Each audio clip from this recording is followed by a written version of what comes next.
Hey everyone, welcome to Dave's Bonsai. On today's episode, the Japanese Quince.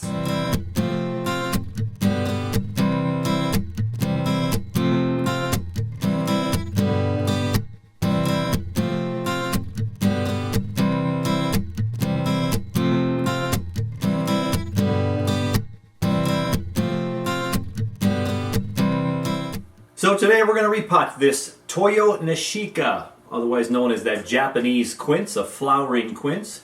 I have not seen flowers on it. I received this last year in the late spring, early summer from one of the Minnesota Bonsai Society members that does some tree selling at our general meetings. And I got this Japanese quince. Very new to me. Didn't do a whole lot with it last year at all, except for I kept it in a larger container. This might even be the container that he had it in, although something tells me I might have put it in here, but I don't recognize the bonsai soil, so I think it was his. So we are going to repot this and put it in a bonsai pot after it just grew last year. Now it didn't do a ton, but as you can see, as I just took it out of my cold frame in the last couple of days, this is from the cold frame. So I have 3 shoots that are growing. Got this one back here that might have been blocked before. This one's shooting up nice here and right here. So I like the every other. That's very nice. I'm hoping this bottom branch stays alive. This one right here, if it does not stay alive, well, we'll have that one to replace it. And these up here, well, there's buds, kind of. There's potential. We'll see what happens as I keep it now in my room. It is the 7th of April as I record this video, and it is still cold in Minnesota. So this would be the time of year where the highs would be in the 50s, lows would be in the 30s. And we'd be able to start taking some of our trees outside in the summer, get some sun, watch out for that frost at night, but we could slowly transition our trees. Not so this year. It's going to be probably May before we can feel comfortable bringing some of these trees outside. But I'm going to let it grow in my growing room now for the next couple of weeks, let some buds start to go, and then we'll slowly introduce it to the outside. Today we are going to repot. So let us get started on this. A lot of rocks in here that are just going to probably pour out, so I'm just going to go ahead and mix it up a little bit and pour a little bit. And there we go. Sorry for the distraction. So there we have a lot of long growth right there. So the bottom half of this pot, there are some rocks in there from my garden. So I did re-put it in that pot last year when I first got it. And I just want to put it in a bonsai pot now. So we're going to see how the root structure is doing. A lot of bonsai soil from Kevin. So we're going to have it kind of fall apart pretty easily, I would assume. I don't want to break up any of these super fine roots though, because I want to get this right into some new soil, and we're going to start growing this guy in a little bit more confined pot. So the neat thing about these trees that I have researched a little bit about and learned is that these flowering quinces can have, and typically do have, 3 different flower colors in them. So they'll have a pink, they'll have a red, they'll have a white. So I don't know that this will flower and bud this year or not. Maybe wait till next year. But it's pretty early, and this first couple shoots just opened up. So obviously we got some growing to do. So we'll see in the next couple of weeks. So as always, with the repotting, we're going to go ahead and lightly spread out all these roots. We want to get things out into a radial pattern, and we're going to shorten things up and stuff it into a pot that's a little bit smaller. Definitely not as deep. We don't want to go deep anymore. We want them to grow out. Okay. I'm going to kind of tuck it underneath here now. So this tree I'm being particularly careful and gentle with. Not going to rip the roots as much as I may with Japanese maple that I have shown you guys. A little bit more care, a little bit more delicacy, mainly because I don't know a ton about this variety. I probably should do a little bit more reading on it, and I will, but I know for right now, for repotting with most of our trees, we're going to keep it gentle to not ruin these roots as much as possible. And then when it comes time to snip, we'll snip a few of these long ones off, and then we'll, as a matter of fact, I might as well get rid of these long ones right now. We're not going to use those right there for sure. As I've mentioned on other videos, when you repot something and start to peel away the layers of the of the soils and untangle some of the roots. It's just so fun to see what's going to be established, what kind of roots have thickened up, and then how much higher in the pot I can maybe plant this one this year if there's a couple of roots that are going to show some nice little, well, just show. Be a little bit showier, a little bit thicker. And I like seeing roots above that soil. So as you lay this thing out on my white turning table, you can certainly see a lot of leggy roots here. Alright, this is the time where I usually give it a dunk of water. I got my plants growing back here for my pond in the spring. So it keeps me with water there all the time. So there we go. We got most of the rocks out of there. Got a few more pieces hugging tight. But we're going to continue to spread these roots out one more time. And then we're going to start to cut them. We actually might start cutting some of the long ones now so I can comb through them a little easier. Alright. It's got a nice long one right here, which is thick. This is actually a nice thick one. I don't want to cut more than, I'm going to try to keep it to no more than 50% of this tree roots away. It's always hard to get a good estimate when you're cutting all these fine roots, and we got some thick ones in there, so that'll help with the overall mass of the roots. But okay, so there's an initial cut. Certainly a lot more manageable now. And these are still long, but they're super fine, so we got a lot of roots in here. We should be good.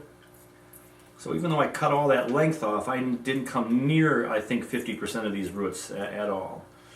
And I'm going to turn it upside down now. See where these roots grow. We don't want roots growing straight down. These will all spread out, looking pretty nice here. Nothing growing too terribly straight up. And we got some good ones on here, so we don't want to get rid of the good roots. A nice little rock in there. Got one down here that's a little bit thicker, but it's not growing down. It is spreading out, so I'm going to leave that one alone right now.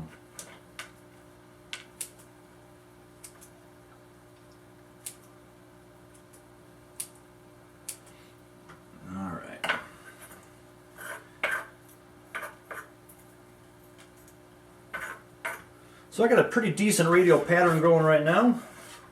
So my next debate is going to be what kind of pot I'm going to put this in. So I have a variety of different pots. This one's just going to be too big right now, although not a horrible pot. It'll be pretty someday in a pot that big. I do have a wooden bowl I picked up from a store on discount. This bowl was originally like 12, 15, 16 bucks. I got it for $3. And although I probably won't put it in there because I haven't given it a protective layer of polyurethane to kind of protect it from the weather for outside so it'll last longer. Then I also might put a little bit of liquid rubber on the inside to help preserve the wood on the inside, but I might not have to do that with this one if I protect the outside. That would look kind of interesting if I got that growing, but I think that's still a little bit too big, and that pot isn't quite ready to go. I have lots of training pots still left. I have my rectangle size, and I have my square size. So I'm probably going to think my square size, because again, this one's just a little bit too big, too deep. We got too much going on. This looks like it's going to fit in here really nice, right there. So I think that rectangle is going to go away, and I think this is going to be our winning pot. Now I have a lot of training pots that are plastic because I want them to grow for a couple of years and get to this isn't ready to show anywhere. If I put this in a super skinny small pot and made it more of a Shohin bonsai, which is under a foot, I would trim this down and hopefully get some buds and it'd be real pretty. But I want this to get a little bit bigger, thicker, and grow, so I want to have a little bit of room for these roots to grow here. So I'm going to go ahead and use this pot. Now, I have a really nice flat root structure here. It's going to lay on the rocks really nicely. I have pre-drain holes all there just because that's the way these pots are made. My question is if I wire this one down, and I've said in past videos, if you don't wire them down, sometimes if they wobble, you can get a lot of air in there, and then you don't want that air to build up. So even though we'll break down the rocks and try to squish out all that air, you could bump it and move around. What's nice about this bed of roots right now is it's pretty thick, and if you just put a whole bunch of rocks on top of that, It's going to be pretty firm on its own, and when it starts to take grip, after a month or so of being careful with this guy, it's going to probably grow really well. I'm going to err on the side of caution this time, though. I think I'm going to wire it down. So I'm going to get some of my leftover recycled wire. I think this one's going to be long enough. I only have a couple of hole points to go into. Well, I actually have many hole points to go into. I have these pots come with them on the side as well as the drain holes. So I'm just going to go ahead and put them right in the center and see if that's going to be good enough. I can always take this out and retry it here in a moment. Okay, so there's some wire. That's plenty to hold down this particular tree. So now I got to figure out what's going to be my front. I obviously have my first branch right here, my primary branch, so that's going to go off to one side or the other. So I will probably shift this over to the left a little bit here to go like this. I won't have it center. We never want them right in the center. Might hug it back into this corner just a little bit and let that branch take off a little bit. So I think that's what I'll do. So then I have to figure out if this, I think these wires will hold it in just fine. So I am going to put a little base of bigger rocks on the bottom. Not very much. We just got a little base there for good drainage. All the bonsai trees that I've been working with so far, they pretty much say that you need good drainage. It's pretty much across the board with the bonsai trees. So then I have my medium soil. I'm going to go ahead and put that next.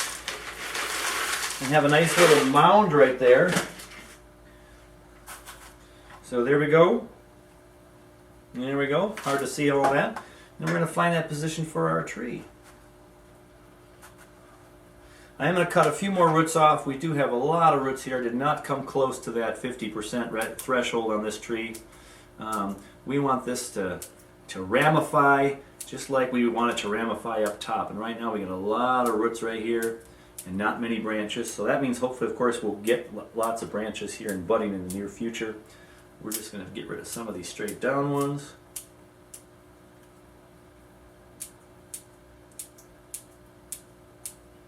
All right, let's get this thing in the pot.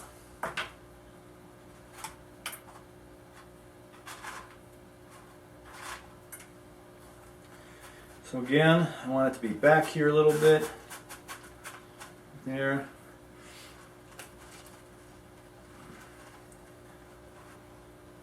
I do have some roots right here. Some aerial roots right there. Can you see the aerial roots? So you don't want roots growing right at you. If I put this tree right this way, I see all those roots, but if I turn it around and go the other direction, I don't see that aerial root in my face anymore. So I'm going to go ahead and spin it around, and I have a nice root growing right, sorry I took that away, I have a nice root right here growing right down there that if that thickens up down the road, that could be a really nice looking kind of root that comes right out of the nabari. So I'm going to go ahead and get this a little bit over to the other side.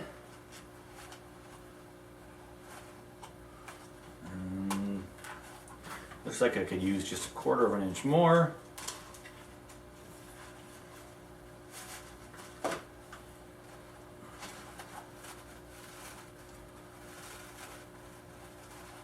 All right.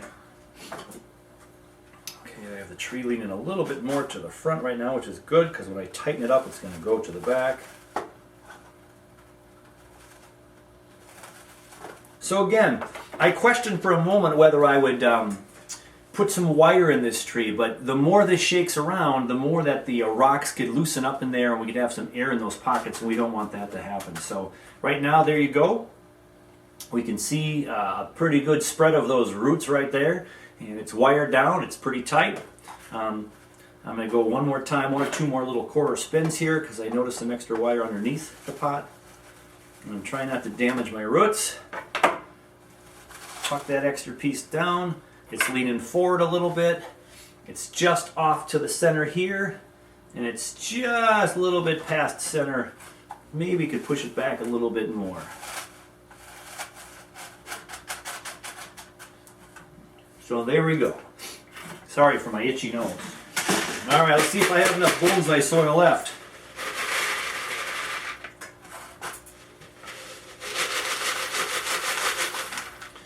Got that side. I got that side. I bet you I will use I will use all of that soil. Sorry to block your view. Don't want to hurt the tree. All right. So, I got just enough soil for another tree. One of the important things that I've learned the hard way, I think, although my trees weren't damaged too much, is when I get this pumice and the lava rock, you want to do a really good job of rinsing out the rocks. I go ahead and I've sifted my rocks out with my sifter, and then I put 2 different sifters in and kind of make them a little bit crooked so none of the rocks fall through there, of course, and then I run it through the water and rinse it for a good long time. You want to get all that little bitty sediment that's on there off, otherwise that gathers at the bottom of your pot. So if you have a pot like this and there's a mesh right here, these are meshes are built in, but all the soot sediment of this rock can settle on the bottom and then you don't have good drainage anymore. So really make sure that you rinse the rocks thoroughly before you put it into your bonsai pot, which I did. I rinsed it out pretty well before I brought it down here. So now we're going to go ahead and do the typical punching down of our rocks. I don't have my bamboo yet. Someone send me some bamboo. Going to punch underneath the main part of that root. You hit that root, it's very thick, so I usually hit a lot of roots, so we got to go way from under here, way from the outside edges, and really get those rocks pounded in there. Alright.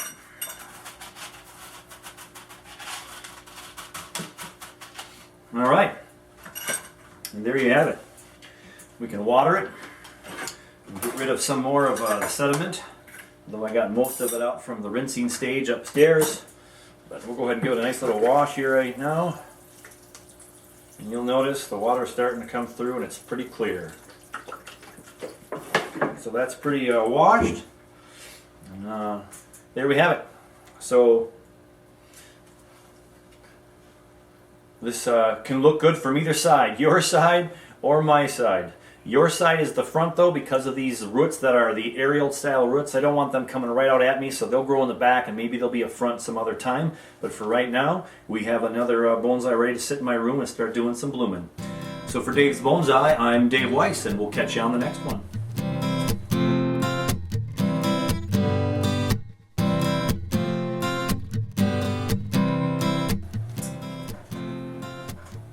Hey everyone, I'm back. I wanted to show you an update. So I do a lot of YouTube watching for my bonsai education. The best information I get is from the Minnesota Bonsai Society, where I am the acting president, and all the people that have come before me have given me all my knowledge, and I'm just an early beginner, and I appreciate everything they share with me. A couple other people I appreciate. I watch Ryan Neal over at Mirai, Bonsai Mirai.